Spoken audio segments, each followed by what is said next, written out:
We have a degree of difficulty formula to help us understand the different levels of the maneuvers. So all the dives have a different variation in the number of somersaults and twists that they have. So we need this tariff to help us understand how hard the dive is. So obviously the more somersaults and twists that you add, the more difficult the dive.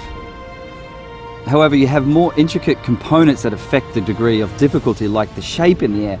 And for example, you have the tuck position, which is like a ball shape, and that puts you into a really small position and allows you to spin really fast, and that gives you a lower degree of difficulty. But then, for example, when you have the pike position, which is more like an L shape, that means you're bigger and longer, and it's harder to spin as fast, and then that increases the degree of difficulty. Picking your dives is just something that it kind of depends on your personal diving style and what types of maneuvers you like to do. So I'm a fan of the twists. My favorite dive is my reverse twister, and my handstand also has a lot of twists in it. So I think with a sport that's extreme and dangerous like cliff diving, you kind of pick the ones that you're comfortable with and the ones that you can feel confident going into. And if we start with a handstand, instantly you have a higher degree of difficulty. Then if we start with Mikhail's dive, he does a back arm stand, 2.5 somersaults with 1.5 twists. That degree of difficulty adds up to 5.2. Then if you add another twist to it, which is what David does, so that's back arm stand, 2.5 somersaults with 3 twists, then his degree of difficulty increases to 5.6. Then we have this new dive that Blake Aldridge did, which is just insane. Back arm stand, 2.5 somersaults with 4 twists, and the degree of difficulty just jumps up dramatically to 6.3, because that last twist, you know, just becomes so much more difficult when you're going above 2 twists.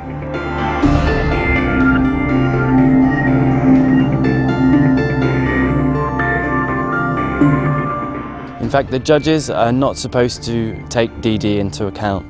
Their scores are multiplied by the DD afterwards, so they just have to take every dive individually and try and pick out the faults. You want to have the highest DD that you can, but the judges are giving you scores based only on the dive and not the degree of difficulty. So you have to make sure you do good quality dives. You want high degree of difficulty, but you want good quality dives. Just doing difficult dives for low scores is just not going to count.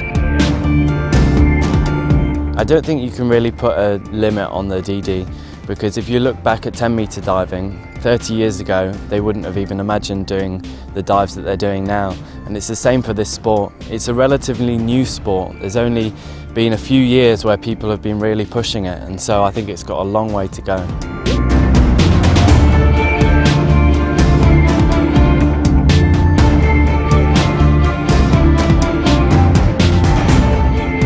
Every year I think there's just going to be bigger and harder dives that come out, and it's just really cool to see them, and it's awesome to be a part of it, and to push the envelope myself is just an extraordinary feeling, and it's nice to know that I'm a part of that.